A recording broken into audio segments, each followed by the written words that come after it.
President-elect Donald Trump said to meet with his transition team today, where he will begin the process of choosing his cabinet and other high-ranking administration officials. We're also still waiting to see whether or not Republicans will gain full control of Congress.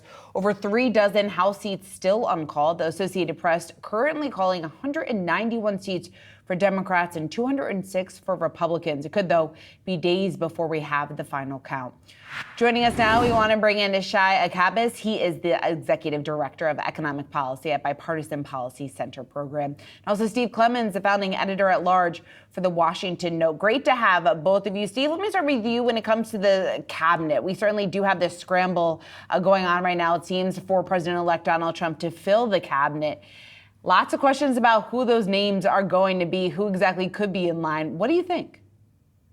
Well, there are a lot of names out there floating, and people are scrambling to make sure that they're, on the list one way or another, because that could help their private sector fees go up if they're rumored. But I think for the Secretary of State and Defense Department, there are a lot of the same names that we've seen kicked around. Mike Pompeo would be potential Secretary of Defense. You've got Lindsey Graham, Senator Graham, Tom Cotton from Missouri, Senator Cotton, and the other Senator from Missouri, Josh Hawley, are talked about as potential defense secretaries or even secretaries of state. Rick Grinnell, who's become very, very close to the Trump family, former director of national intelligence, acting director, I should say, former U.S. ambassador to Germany, is someone who's also looked at. He's been kind of playing envoy for Donald Trump through this whole campaign.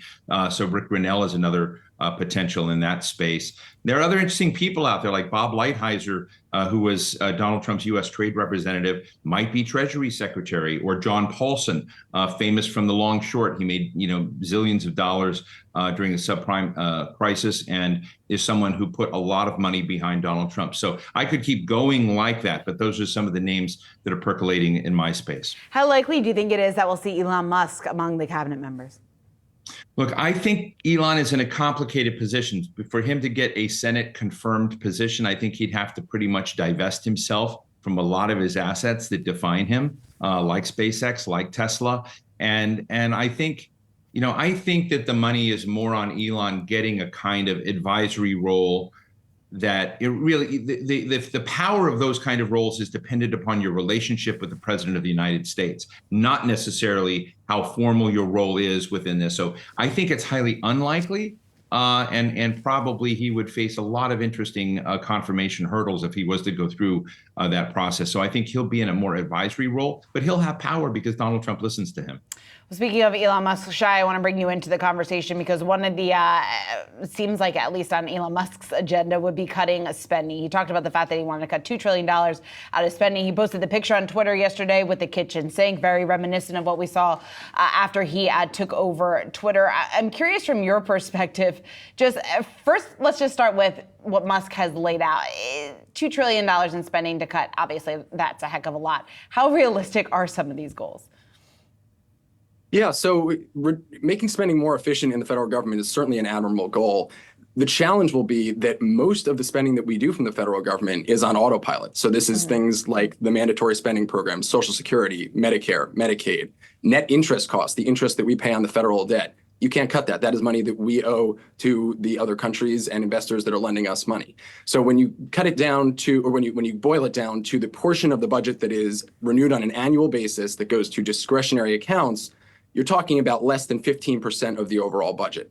Even if you eliminated that entire part of the federal spending, which encompasses most government agencies, you would not solve our fiscal challenges that we have today. So our focus is going to need to be more expansive than that to get ourselves on a sustainable fiscal path. That said, I do think there is room for looking at those government agencies and finding places to save. Where do you think would make the most sense?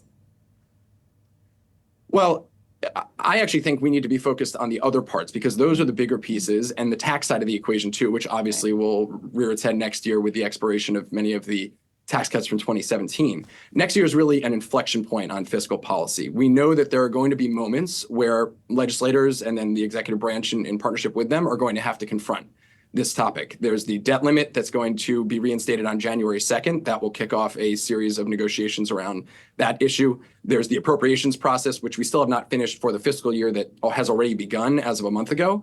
That's likely to carry over into next year. And then the Tax Cuts and Jobs Act provisions expire at the end of 2025. Those debates are going to go throughout the year, and we have an opportunity to have the two parties work together to make progress on these critical issues that will affect the future of our fiscal policy and our economy. But there's also a chance that things go south and we keep digging the hole deeper.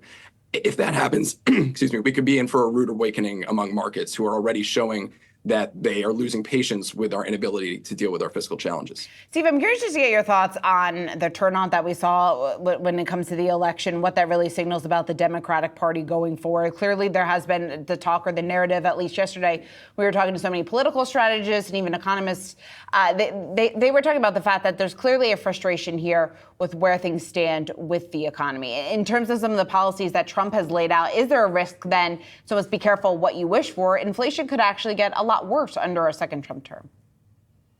Well, yeah, I mean, that's true depending on how they shape things like tariffs that Donald Trump talks a lot about, and whether they become so widespread, you're essentially raising costs and prices 10% across the board in the consumer sector. But I think that the bottom line is the Democratic Party lost big. This is a huge win for Donald Trump. He has a real mandate to figure out what he wants to do. And I think in that space, when it comes down to the working class of America, they feel abandoned, demeaned, I think left behind by a lot of the sectors that were supportive. Really, both parties. I mean, I think the New York, kind of financial world was one that many Americans feel was working against them as working Americans rather than for them. So there's been a huge shift away from the Democratic Party of the working class of America towards Donald Trump. And I think he's got to figure out. That's one of the reasons why I think he talks a lot about tariffs, because that will create some protection for industries that might be building nascent manufacturing capacity, expanding jobs. But also immigration is about the working class to some degree. If they can, shut down a lot of the immigration, particularly from the southern border, that will help put upward pressure on wages of those workers. All right, Steve Clemons, Shai, Akabas, thank you so much for taking the time to join us here this morning.